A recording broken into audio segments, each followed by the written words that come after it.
এর আগের সময়ে ওই ফ্রান্সাইজ ফি নিয়ে তাদের ওনারদের কাছে আমাদের দ্বারস্থ হতে হতো।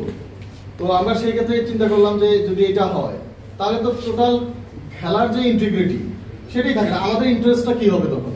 বা এটা তো একটা ন্যাশনাল গেম এবং ইন্টারন্যাশনালি রেকগনাইজড আমাদের ডোমেস্টিক গেম হলো।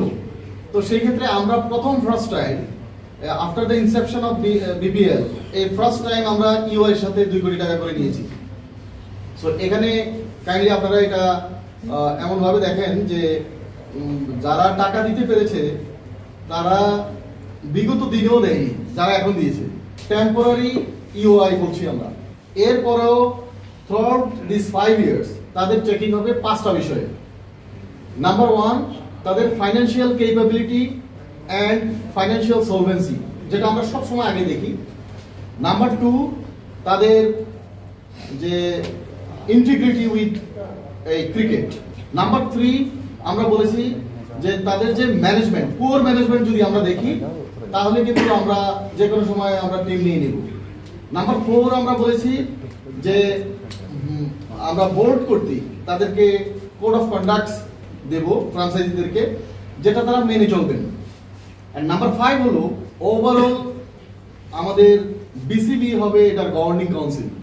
বিসিবি গভর্ন করবে, আমাদেরকে কেউ গভর্ন করতে যেন না পারে। বিসিবি গভর্ন করবে এবং বিসিবি যেই ধরনের সিদ্ধান্ত যখন নিবে খেলার স্বার্থে এবং ক্রিকেটের স্বার্থে সেটা তারা মেনে নেবেন। এই 5টা শর্তকে আমরা দিয়ে এটা একটা অনগোয়িং প্রসেস। আরেকটা কথা বলি, ওখানে আমরা বলেছি যে টার্মিনেশন ক্লজ একটা আছে। সেই টার্মিনেশন ক্লজে আমরা ডিসেম্বরকে খেলার মাস ধরবো। এর 3 মাস আগে যদি আমরা না বলি বিসিবি থেকে কাউকে এই 5টা ক্লজের কোনো ক্লজে, তাহলে ফাইন্যান্সিয়াল কোনো ইম্প্যাক্ট হবে না।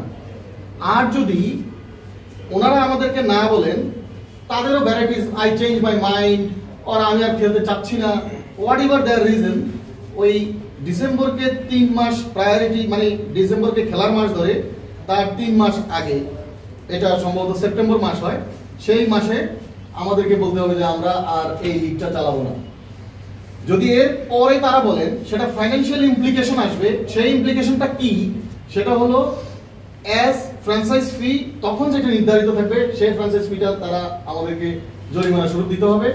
আমরা যদি তাদের সাথে এই ধরনের করি, আমরাও ফ্র্যাঞ্চাইজ ফি তাদেরকে দিতে হবে। মানে এটা একটা উইন উইন সিচুয়েশন থাকবে। যেই পর্যন্ত আমরা নিয়ে এসেছি এবং আমরা যতগুলো চেঞ্জেস এনেছি এবং পজিটিভলি টোটাল বিষয়টাকে যে এনেছি, এটাকে আপনারা একটু পজিটিভলি দিবেন।